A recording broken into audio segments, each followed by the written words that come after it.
إمامنا إذن هو الإمام الحاضر وليس الغائب، لأن الغائب حقيقة هو الغائب بدوره، مو الغائب بشخصه. هو غائب بشخصه صحيح منشوفه، لكن أدواره موجودة، أدواره موجودة. ورب حاضر تراه بعينك هو كالغائب، كالميت أصلا، كل فائدة ما بي، كل يوم تشوفه يصبح قبالك، بس كل فائدة ما بي للناس. هو هذا حاضر يسموه لو غائب.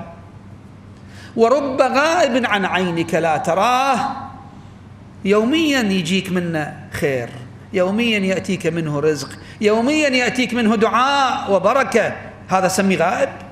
نحن إنما نعبر بالإمام الغائب صلوات الله عليه نقصد غيبة الشخص، يعني لا يرى شخصه، وأما بركاته نشعر بها يوميا.